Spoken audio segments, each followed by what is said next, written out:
بسم الله الرحمن الرحيم الحمد لله رب العالمين الصلاة والسلام على سيد المرسلين وعلى آله وصحبه أجمعين أما بعد السلام عليكم يا جماعة المسلمين السلام عليكم ورحمة الله وبركاته قال سيرتني في قال جرتني السلام عليكم ورحمة الله وبركاته ونين إذن الربابادو ربين مدرسة ونين إذن الرباباد مدرسة دولو سلامادا خا صلاح الدين سنج غرغارو لان إذن الربابادا ونين إذن ربي وتعاونوا على البر والتقوى جا ولا تعاونوا على الإثم والعدوان جا ولي غرغارا ربي غيري سني فابوسو قال جرتني بي قال جرتني مسلم توت إسلاما مدرسة سني غرغارا مدرسة دورو سلاما دا ربي نغي سنا باسو خيري ولتي سني فاقبو يا مسلموت ولي غرغارا أكم رب العالمين نجيسني ولي غرغارا رب العالمين نجيسني غرغارا دا خيري رتي وربي نسني فاقرغارو هاني سنتنزيريتو والسلام عليكم ورحمة الله وبركاته شيني قرتي برتي علمي شيخة تقرأ قرتي وقو متنوطا في علمي أنك تقرتي جبيفتي قبسي فميتي ميلسا برسيسا أتمو فعلا قناتين wanni isaan barbaachisu nizaama shari'aa kaduraanii san dhiisanii dhalaa cinaa taa'uu isaan barbaachisa. Dhalaanis akkasumatti dhiira cinaa waliin laaqamu barbaachisa. mee maaltu madrasa isa kakaase Wanni hanga sirra ulfaatu sin jirtu. namoota isin gargaara jiramoo akkamitti waan kana hunda fixattanii hayyama fudhatanii isin dandeessan Ahoo beekadhu fedhii rabbiiti. Aadam intarvii na godhuun fedhii rabbiiti malee ani mee wanni gartee rakkoo tana furuudhaaf hanga ammaa tattaaffiin gootanii ni jira namoota gartee abbootii qabeenyaa haruman silaa ummatuma kanatti nichi bahee uummata akka ibsadhu uruun hin dhabe.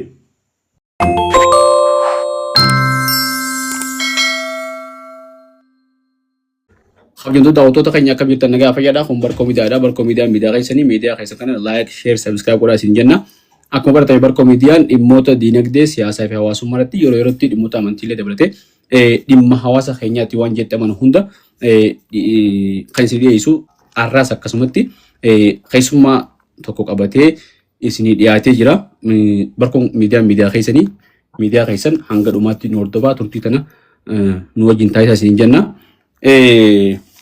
मैं शेख खिया शेख सलाउद्दीन शेखा अस्सलाम वालेकुम वरहमतुल्लाहि वबरकातुह baga afeerraa teenya kabajjee gama barkoo miidiyaa nu dhufteen sinjaa mee durarratti maatii barkoo miidiyaati wajjin eegara salaamattee booda wal bariini maqaa kee iddoo dhaloota kee maatii kee guddina kee barnoota kee hanga tokko nu tuttuqi maatii barkoo miidiyaatiin wal nu bari sanbooda immoo gaafilee gartee ijoo arraaf qabannee asitti dhiyaanne dabarraan sinjaa sheekayya dhiyaadhu. Waalaikum salaam wa rahmatullahi ta'ala wa barakatuhu. Jaallattoota fi hordoftoonni barkoo miidiyaa hundinuu asumaanis salaamtaa tasaa eegan deebisee teessanis. Assalaamu alaikum wa rahmatullahi wa barakatuhu. daawwattoonni barkoo miidiyaa hundinuu akkam jirra jettu nagaa alhamdulillah ani isinii wajjin fi isin wal barsiisuudhaaf ani maqaan kiyya Salaahuddin Sheekh Ibrahim Sheekh Adam jedhama. Salaahuddin Sheekh Ibrahim Adam naannoo inni itti dhalate Oromiyaa godina Harargee Bahaa aanaa Qarsaa Araddaa Dooluu Salaamaa jedhaniin achitti daladde.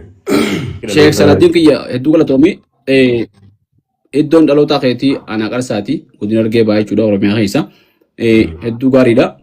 Mee iddoo dhalatanitti maatiin irraa dhalatan akkamii waa'ee gartee seenaa maatii teeti akkaataan gartee guddina keetii maal fakkaata hanga tokko irraa nutuqi. Maatiin tiyya abbaan kiyya aalima nama sheekaati majlisa barsiisa. Zabana ila sillaasee keessa warra ulamaa wajjin gara Somaalee baqatirraayi. Egas illee biyya deebi'ee barsiisaa ture. Ammoo anumaa fi nama tokko dhalee obboleessa kiyya Khaalid Jaaniini nama lamaan dhale. Inni anaa daa'ima du'e yeroo sana mata 8 gara 9 akkananiin ta'a. Tarii amata 7 fi 8 akkana jee shakka. Bara 19 gara 87 dhaloonni kiyya. Numa lamaan bicha dhala warri keenya ummaan tiyya abbaan kiyya gaafuma du'uu wanni inni itti dha'ame ilmaan kiyya akka hin haafne akka silaa diin barsiiftu jeetti dha'amee biraa deeme. Egaa inni du'e boodan guyyuma abbaan kiyya du'e akkuma janaazaa Sheehamuu Watariis tahee Sheeh Abdulatiifaanis bakka takkaa dhufanii isa awwaalanii qabrii isaa dhaqanii isa ichumaan gaggeessanii akkasumaan na fuudhanii. Achinuu Sheehamuu Watariis biratti ijoollummaan amata 8 saniin jechuudha. Umuruma 8 saniin sheekha biratti gale. Achi boodaan diinuma Kiristiiniif bare gaasan booda sheekuma birattiiniif bare ummaan tiyya loon tiifatti ooyiruullee ni qabna. Ooyiruu san hoolii fi waan akka jeeguu zafaatti wanna ijajjaachaatuma re'ee qabdii re'uma san naanneessaa akkasumatti nu qaraasiste.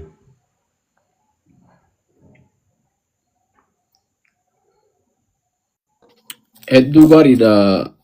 Sheekha ilmi qananii kun hedduu namni gaarii ijoollee takkaa lama qabu kun hedduu ni qananiisa. Ati egaa diinuma irratti ati ta'e akka gartee abbaan kee dhaammateessi guddise. Abbaan kee sheekha jaama darasaan gamta kafa barsiisu ture gaafa biyya keessa ture. Darasaa yeroo san keessa namni 500 nama 500 qabu nama akka majlisa guddaa qabu nama 500 ol baraayisa abbaan kiyya. Darasuma Sheehamuu Watarinni Sheeh Ibraahim Adamee jaaniini biitti callaa jechuudhaan beeti.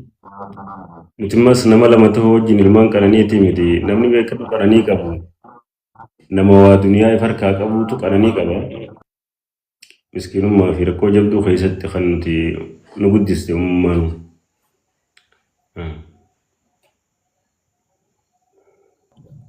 Hedduu gaariidha sheekhi hedduu gaariidha. Baga gaarabbiin lafatii uummateetii lafa hin balleessinii dhaamannoo abbaa keetii lafa hin balleessinii. Mee gama qabxii itti nuti dabarra gama imala ilmi teetii dabarra mee gabaabsi imala ilmi teetii eessarraa eegalteeti amma isaan geessee silaa'uu ilmi hundumtu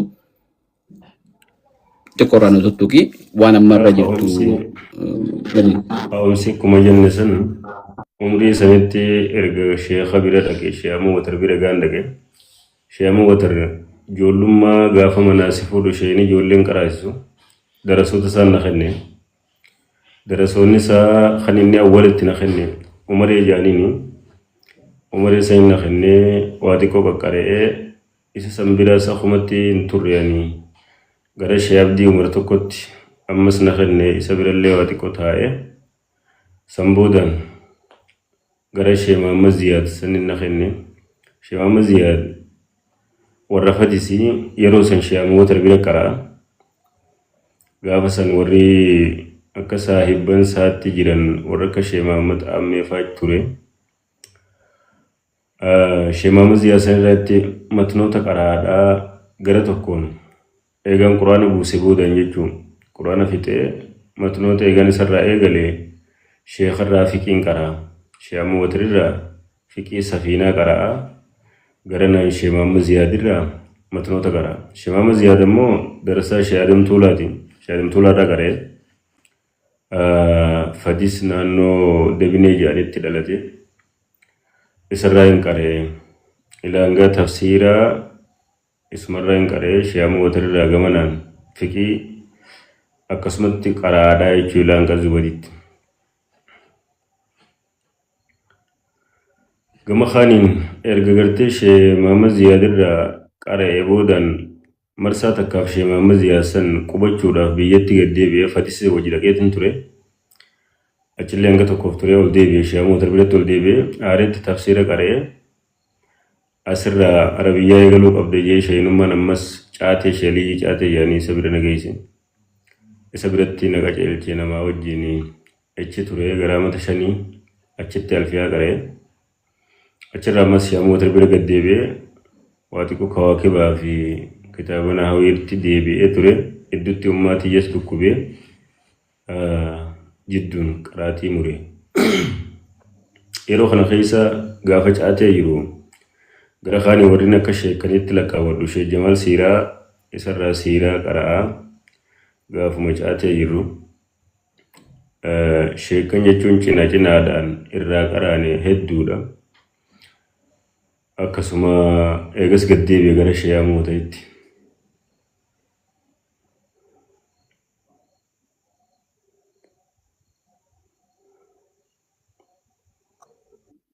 Ayyee hedduu gaariidha sheekiyya. Rabbi ilmi barakaa qabdu si haa godhu. Imalli ilmi teetii akkuma gartee sheekan keenya biraa darasoota keenya biraatti sheekatuma teenya keessa gartee bakka adda addaa majlisa adda addaa deemtee qara'uudha jalqaba irraa eegaltee. Mee gama ijoo dubbii teenyaatti haa dhufnu. Dhiyeenya kana waa'ee miidiyaa TV Islaamaa irraa hin daawwadina fakkaata. Waa'ee madrasaa akka madrasaa ijaartanii fi madrasaa irratti illee gartee akka gufuun hedduu sun qunnamte dubbachuu turte. Mee madrasaa eessa ijaartanii yoom eegaltan? Maaltu madrasaa kaasutti isin kakaase hoo madrasaa ijaarutti? Karaa keenyatti wanni beekamu hedduu madrasaa daran majlisaa beekama. Sheeyini gartee baratee ilmi sheeka tokkorraa gartee oguu matnootaa fi ilmi hanga takka gartee jabeeffate qubsiifameeti majlisa barsiisa. Ati immoo faallaa kanaatiin madrasaa ijaarraa jetteetti jirta. Akkam ichirraa dhageeffadhetti. Mee maaltu madrasaa isa kakaase? Gaariidha. Ani ergan idduutti qaraatii dhaabee boodan daawaa biyya keessa daawaatti deebi'ee daawaa godhee zabana silaa lammiin Somaaliirraa buqqaatu san keessa gaafa shahaadamtuulaa sheekana daawwataa itti walitti qaban achirraa ergaa sheekaa san fudhadhee biyyi teenya baadiyyaadha maallee hin qabdu akka gandaatti hirmaannaa godhaanamuu gandatti dibicha tokko bituu qabdaniidhaan gaafa san muhaadaraa takka bareedduu irratti goone gara 200 lammiidhaaf gumaachine san boodan daawaa itti fufe hawaasni keenya hawaasa diinii wajjin diles waliin beeyne laftilleen taanii wanni hadiraatunis ni jirti. Argachirraatti seenne waa hedduu takka dalagaadhaa as dhufnee gaafa asirraa ustaaz Anasii wajjin asii Arsii deemu biyya sanillee irraa waan takka laallee gaafa san aanaa collee jaanii collee san deene madrasaa bakka sanitti kan ijaaramuuf haasawaa turanii achirraanis xiyyeeffannootti godhee duraanis qalbii biyya keessa ni jira. Majlisuma kanaa teessuudhaaf wanni barbaachisu madrasaadha. Fakkeenyaaf darasoonni immoo majlisni qabu laatiin qara'uurraa hafinsin jiru. Laatiin qara'uudhaaf wanni isaan barbaachisu nizaama shari'aa ka duraanii san dhiisanii dhalaa cinaa taa'uu isaan barbaachisa. Dhalaanis akkasumatti dhiira cinaa waliin laaqamu barbaachisa. Majlisa san eeguudhaaf takka majlisa kee barnoota laatiin irraa duwwaa godhuu takka ammoo madrasaan jiraachuun barbaadu furmaata taa'echuu waan saniif. Kanaaf majlisuma eeguuf wanni barbaachisu madrasaadha. Muuxannoon hin qabulleen ta majlisaati. Ta'uma wajjin majlisa san tiisuudhaaf yoo madrasaan hin jiraanne bakki itti laatiinis itti qara'an bakki jechuun dhiiraa fi dhalaan itti addaan baatu tarbiyaan islaamaa itti jirtu yoo san jiraachuu baate dirqama mana ammayyaa kaanii qara'uun isaanii hafinsan qabu. Yeroo san namni wanni ati asitti itti achi gizee dhaqan irraa ganna qabdi jechuudha. Kanaaf madrasaan dirqama innee gara madrasaa sanitti seenne.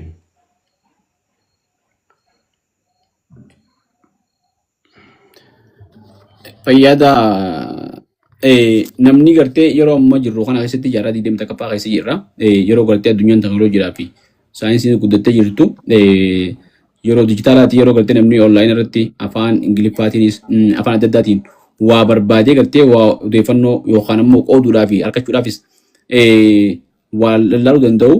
Yeroo kanatti ammoo namni gartee qubee hin baranne yookaan ammoo barumsuma afaan biraatu hin baranne amantiin islaamaa ragoo hundaan guutuudha. Amantii tana gaggeessuun ni ulfaata waan jirurraa yaaddanii ammaasis sanuma wajjin namoonni gartee madrasaa keessan turin hoggaa mayidii saabanii mana barumsa mootummaa yoo seenan dubartii hojii waliin laaqamanii baratanii akhlaaqaa fi kana kanaan ni badawaan jiru madrasaa yaaddanii jalqabdanii dugaariidha waan bareedaadha. Mee madrasaa kana jalqabdan kaarikulama gartee akkaataa barnootaa jira, barsiisotaa jira, ogummaa gartee hayyama baasuu jira, meeshaalee barbaachisu jira, kafaltii barsiisotaa jira. Kana hunda akkamitti karoora baafattanii fi maaf seentan moo namoota isin gargaaraa jira moo akkamitti waan kana hunda fixattanii hayyama fudhattanii isin dandeessan? Jaarmeen isaatu fatanaa guddoo qaba. Gargaarsa alarraa gargaarsa tokkollee hin fudhanne. Jaarmeen isaa amata 6 irra ture. Amata 6 biyyi teenya guyyaa nama nagartu halkan malee. Halkan isaanii hojjetaa ganda kaan irraa kaan bahaa re'ee irraa guureeti re'oota jechuun isaan qaban. Akkasuma deebii hadibicha kennuu jira yeroo daawaatti goonee keessa ibsinee fi uummanni keenya diin hedduu jaalatanii wasana ala gammadanii gaaf garii loowwan qofarraa guurraa loon irraa guuree dibicha irraa fuunee akkasumas re'ee ilaa hanga lukkuutti waan silaa qaban kennanii waan san garaa gartee maallaqaatti gurguranii jijjiiranii madrasaa san jaarre. Yoo xiqqaate madrasaa jechuun yeroo san keessa miliyoona 10 fixe jechuun miliyoona 10 amma araddaa takka keessa baasuu jechuun waan salphaa miti. Waan isaan qaban guutuu wallaahi dhugumatti waan nama ajaa'ibu. Namni mataa isaatti loon tokko kennee irra deebi'ee reettii qabu kennee korbeessa kennee mana keessa waan hiiku fixee lakkaanan daawaa godhu yeroo dhan boohe lukkuu waan qabu faa fuudhee fida. Ilaan galchiitti itti dhadhaawatanii madrasaa silaawuu viidiyoo isaa ni maxxansinaa engaddaa ustaazanas faa hojjedheenee guututti kasee waraabne madrasaa san akkasitti amata 6 san keessatti waan guddaa raawwatanii akkasaniin jaarre. Dura jaarmee isaa fatanaa guddoo qaba. Eegas boodaan ergaan isa xumuree yeroo takkaaf tattaaffii godhee gara hayyamatti baasuu deeme. Hayyama san keessatti waan nu mudate rabbi laaftu godheetuma hayyama arganne. Egaa hayyama arganne boodaan kajeellaa wayii takka dhufte mana ulaan 8 madrasaa ulaan 8 jechuun mana keessa 8 jechuun hunduma 14 nama 100 akka teessisuu ka danda'u jechuudha. Manneen kun barandaa malee isa kana ofirraa 4 keejii goonaa gidduu jaarii jedhanii bakka san irratti wal qabne. Waan san keessatti gareechuun madrasaa wanta mana ammayyaatti jijjiiruudhaaf achi keessatti akkumatti wanna wal goggoone garuu akkuma hin beekamne tokkotti taraa takkaaf hidhamee bahee aniisi guyyuma takka bulee bahee hidha akkasiillee hin hidhamne. Eegas boodaan ija san irraa deebisuudhaaf akkuma waan gartee anummaan bichaa waan kana naanneessu jiru dhiiroo ulamaa'onnis waan qaban jechuutti fakkaatte mujee muwaadara takka guddoo achirra godhee ture. Ulamaa'ota argee jiran guutuu yaame Sheekh Abubakar irraa qabee Sheekh Abdulatif fi Sheekh Usmaaniin ulamaa'ota argee jiran kana guutuu isaanii jechuudha. Akka eebisaa goonee achirratti wal qabne. Guyyaa san akkasitti akka ajaa'ibaatti du'aa illee godhanii biyyatti illee daawaa godhanii malmaanaa sheekanis gammadanii baay'ee ala gammadanii achi booda wanni sanillee narraa khishuu jette yeroo saniif.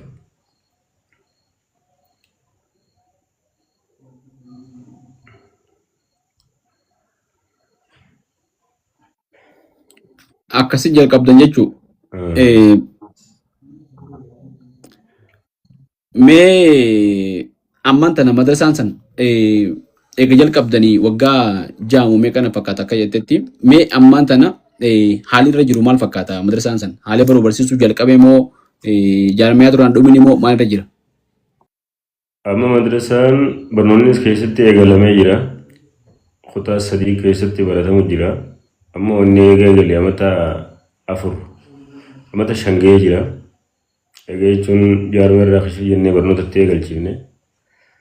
Laakiin immoo madrasaan jaarmeen sirraan dhumne jaarmee sirraan finne amma guddoon takka wanni malmaan amma haareetti amma haareenatti akkumatti na yaachise wahuma akka duraanii san jechuun gaafa jechuun isa kana dhiibuu dadhabdee kajeellaa sanitti deebi'a kajeelluma sanitti ammas deebi'a isii san mana kana yoo irraa fixxee lafa isaa simintoo liishoo gootee ijoolleen dhukkee tana keessa qara'uun qabuunidha. Manni barnoota wanti akkaataan jechuun isaan itti gakkennan jechuu waajjirri barnoota lafa san liishoo godhus barbaachisa dhukkee irraa fixxee jechuun.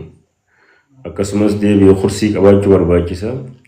Nuti gaa uummanni malmaanaa malee dadhabanii hifatanii achuma rakkishiif jennee waan takka illee itti sossoofne jennee waan sossoonis hin qabanii amma gaa wanni silaa biyya keessaa wanna ta'u kunis ni heddummaatti namni uummanni waa takka illee hin qabanii waan san immoo wanni nu yaachisu jiru yoo kan waan san hin guunne taate yaada biraatu dhufa waan jiru kajeellaan jirtu jechuudha.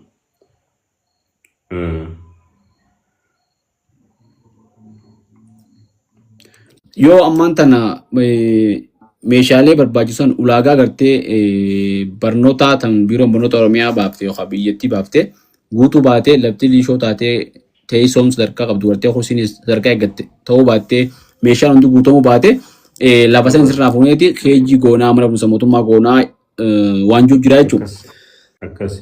Nurraa fudhatama.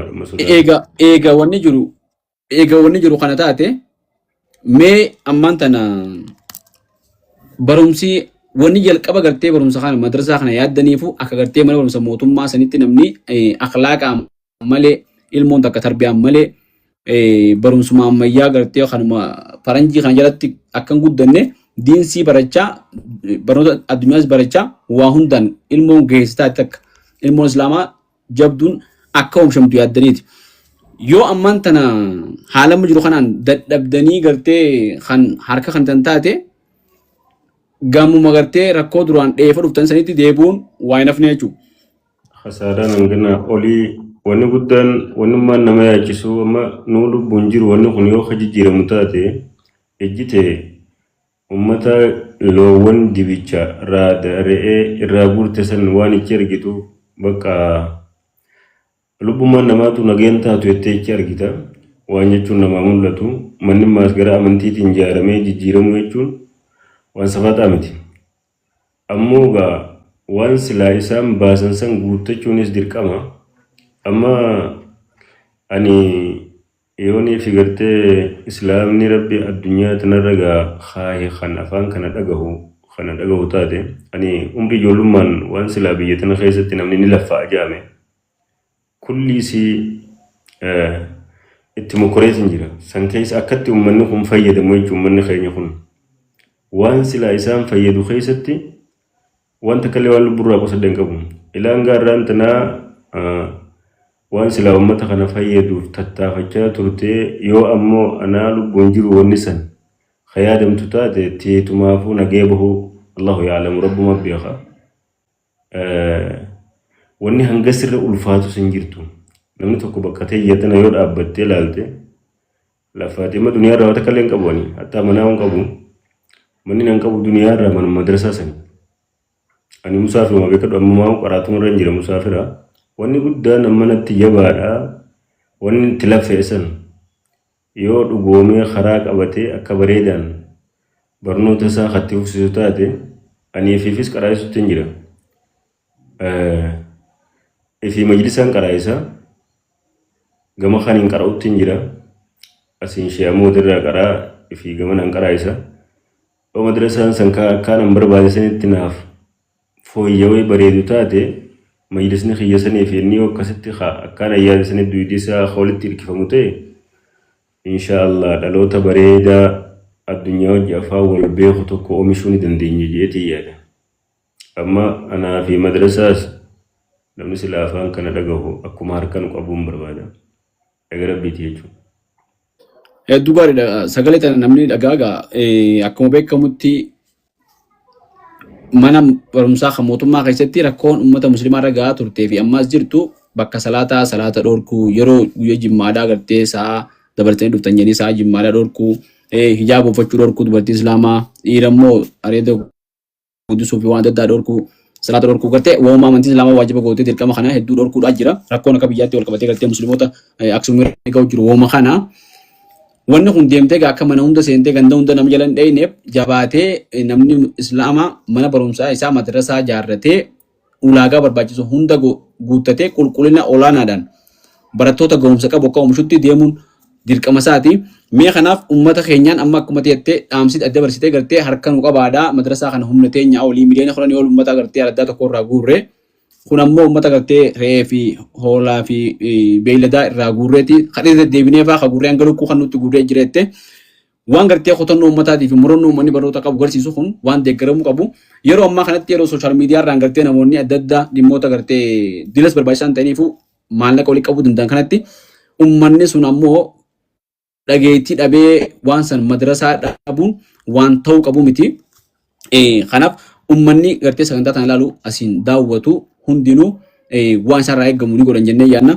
Mee wanni gartee rakkoo tana furuudhaaf hanga ammaa tattaaffiin gootanii ni jira. Namoota gartee abbootii qabeenyaa qunnamuunis taatee namoota beekamtii qabus qunnamuunis taatee gama sooshaal miidiyaatiinis taatu akkatti gartee maallaqni kun walitti qabamee madrasaan kun jaaramee xumuramee barumsa qulqullina qabu barattoota islaamaatiif kennu sochiin taasiftan ni jira. Gaariidha.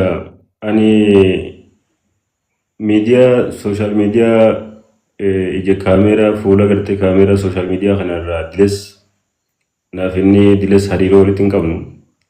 Laakiin ammoo madrasaan san gaafa jechuun ani ijibbaadheetti dhiibadhu tattaaffiin silaa godhe keessaa TV islaamallee taraa takka muhaadaraa takka achirra godhee achitti afeereen ture.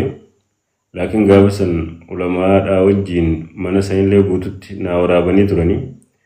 Intervii manguddoolee teenyallee irraa garii irraa intervii naa fuudhaa jeeni gaafa san akkaawuntii madrasaallee akka naa maxxansan jeeni ture. Eegammoo waraabanii gad deebi'an boodaan wanni sanii sagalumarraa dhabne jaanii viidiyoon islaa waraabe san gaafa san hafte.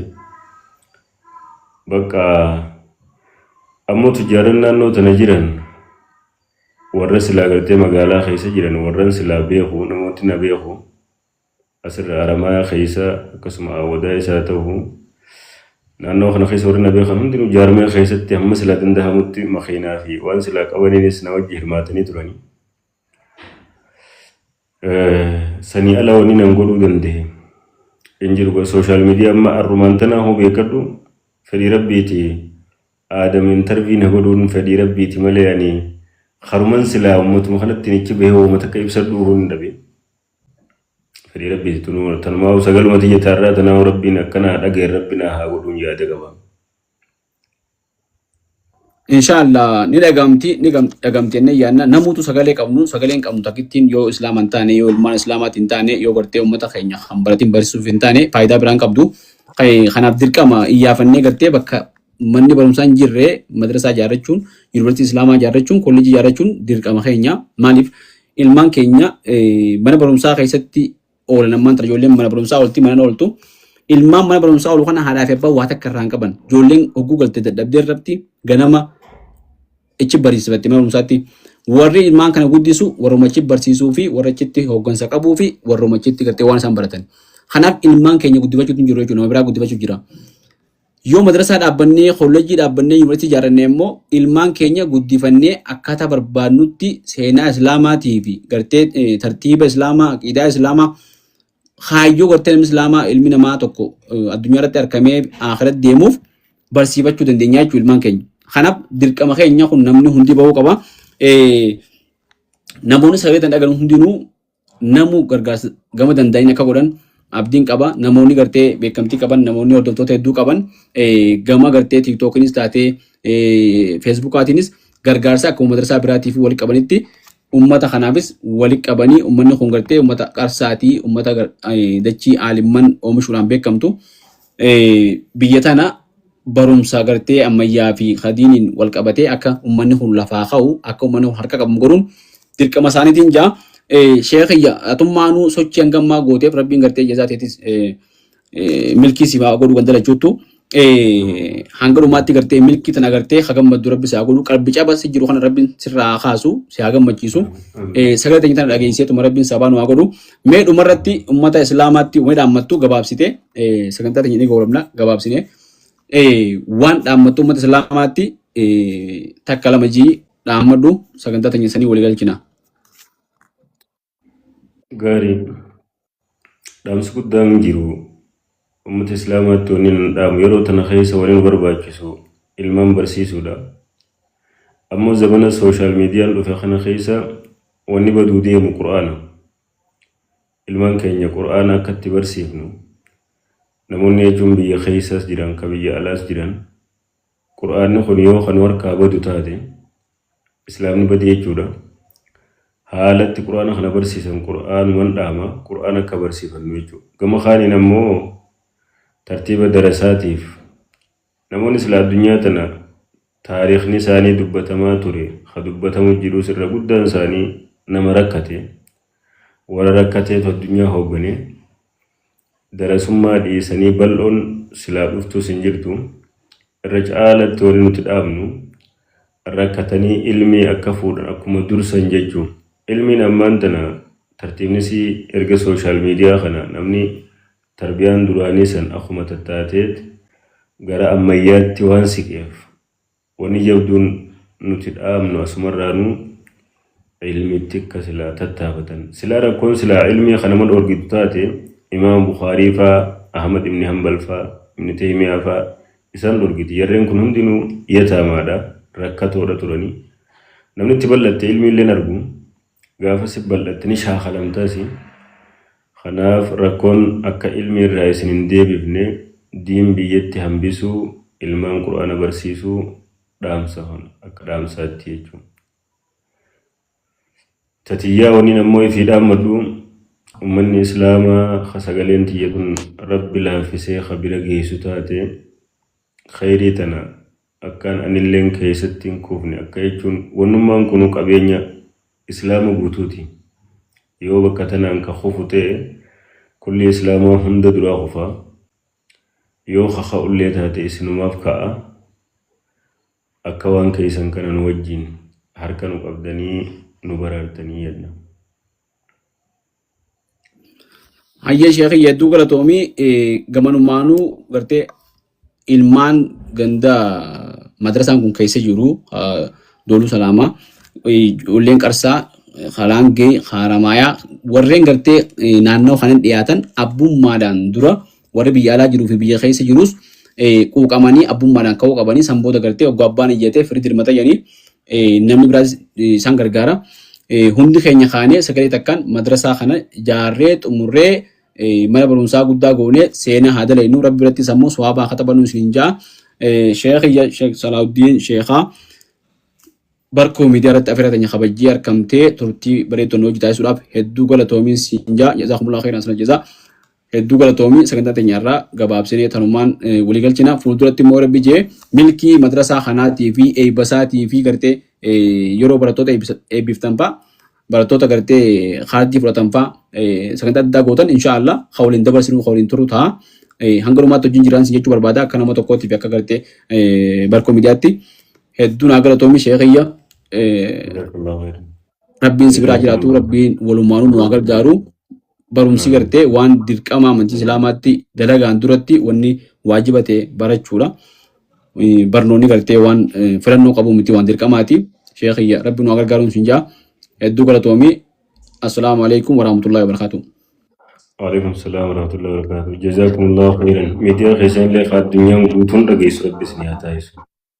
أكما تتافتني نلن سغلي تنيلن رافوتنت سغلي إسلام وطن ربي سنياتا يسو. والربي سنافو دجا. جزاكم الله خيرا.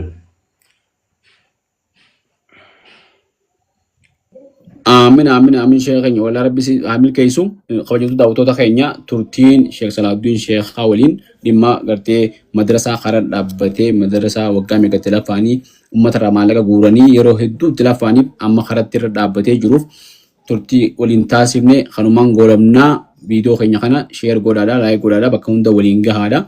YouTube keenya immoo Barkoo Miidiyaa subscribe godhaan isiniin jaa maatii ta'a.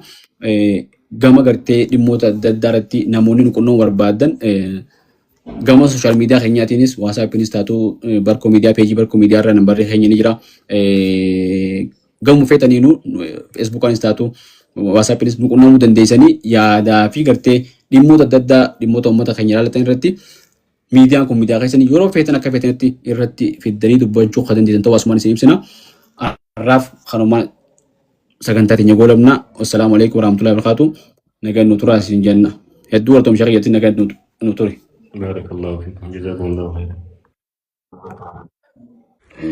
بسم الله الرحمن الرحيم الحمد لله رب العالمين والصلاة والسلام على سيد المرسلين وعلى آله وصحبه أجمعين أما بعد السلام عليكم يا جماعة المسلمين السلام عليكم ورحمة الله وبركاته قال سيرتني في قال جرتني السلام عليكم ورحمة الله وبركاته وانين ذني الربادو ربين مدرسة وانين ذني الربادو مدرسة تولو سلام دا خا صلاح الدين سنج غرغارو لاني ذني الربادا وانين ذني ربي وتعاونوا على البر والتقوى جا ولا تعاونوا على الإثم والعدوان جا ولي غرغارا ربي غيري سني فابوسو خاص جرتني بي قال جرتني